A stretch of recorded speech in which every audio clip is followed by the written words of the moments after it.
Pattaya City Expats Club is a non-profit social organisation and our speakers are volunteers.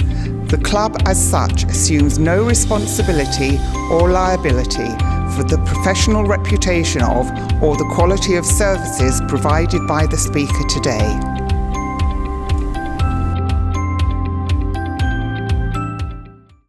G'day and Swadikar. Well, today we were privileged to have back Margret Granger from the amazing Hand to Hand Pattaya organisation, and oh my Buddha, oh my God, what a journey it's been since we last had you here. Absolutely. You know, if you told me 3 years ago we'd be doing the kinds of things we're doing now, I'd be like, no, like, you know, online church, feeding, you know, 2 ton of rice a week. I mean, it's just incredible. But we've been through some changes, lots of transitions, and some have been good, and you know, some of them for the better as well. So it's been quite a journey. I was stuck in Australia for 2 years.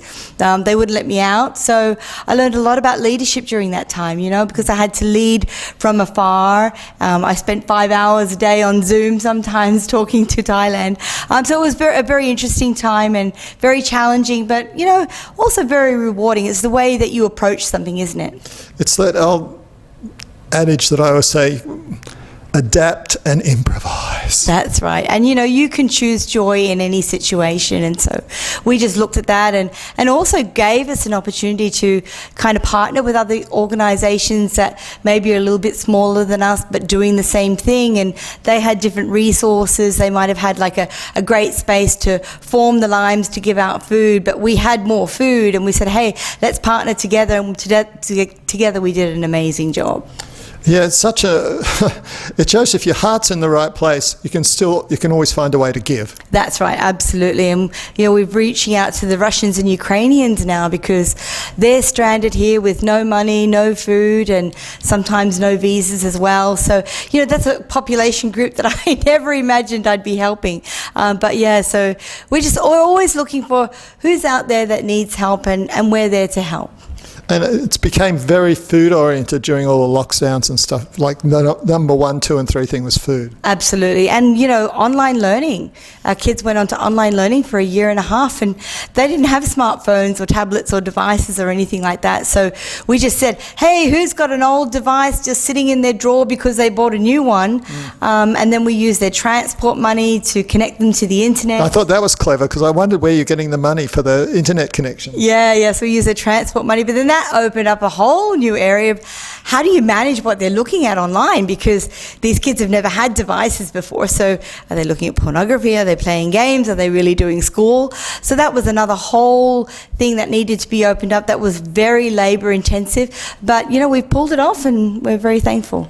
And you're rebooting some of the things that are finally making a comeback. Yes, absolutely. So hopefully this football will be open again in August. Next week we start for the prison. So yeah, we're really excited, and we're going to be doing a big prison clean soon. So, you know, any old mops and toilet cleaning brushes, buckets, you know, brooms that you're like, oh, this is a bit old, I think I'll get a new one. Don't throw it out. Just, you know, donate it here. Yeah, no, I have a fiance, and I if I see somebody throw out old cleaning things, I bring it back to the room, and I was just going, what are you bringing that back for? I go, blah, blah, blah.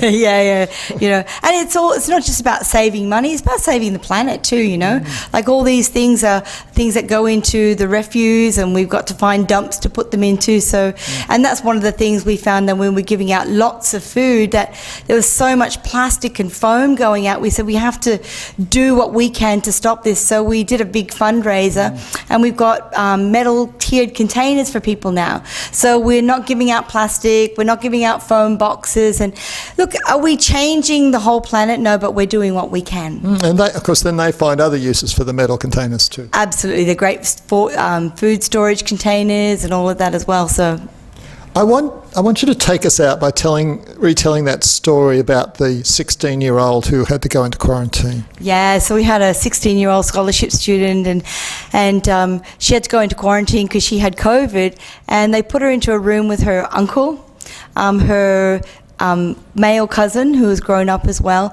and she was in one very small room, no balcony, no window that could open, and all three of them were sharing one queen-size bed. But the joy that this girl had was just incredible. She just sat there for the whole time she was talking to me, holding this white fluffy pillow, and Ma'am Margie, the pillow's clean and it's white and it's so fluffy. And then guess what? We've got a toilet in the room. I've never had a room where there's a toilet before. She was so excited that she was stuck in a room with a toilet. And then on top of that, 3 times a day there's a knock at the door, and you open the door and there's food just sitting there. So she thought that this quarantine experience was she was on holidays. Just like being in a 5-star hotel, as far as she was concerned. Absolutely. And, you know, myself included, I think a lot of people would have been complaining, I'm sharing a bed with 2 other males, you know, I've got nothing to do. But she was so happy, and I'm like, I need to be like her. Gratitude, very powerful. Actually, something I try to practice. When I lie down at night on the bed, I think about things from that day to be grateful for. I mean, gratitude is attitude. Absolutely, and it changes your whole countenance on everything, doesn't it? So, speaking of which, we're extremely grateful to have you come back and spend some time with us, Margie, and be up to date, and grateful for the amazing work you do with Hand to Hand. So wherever you are, I hope you're giving Margie Granger and Hand to Hand a round of applause, because they certainly deserve it. And so this is a goodbye from us. And by the way, the website for you is? www.handtohandpattaya.com. And if they want to make a donation, by the way, sponsors, you can sponsor a child to go through school, you can sponsor them to go even through university. And if they want to make a donation, it's all on our website, and you'll find the donate button, and there's lots of different ways that you can give. We've got tax deductibility in the US and the UK, so you can give through global giving, PayPal, bank transfer, and come visit us. Yeah, there you go. Especially if you've got some second-hand clothing or anything spare, old cleaning equipment, whatever, bring it with you when you go and visit them at Hand to Hand.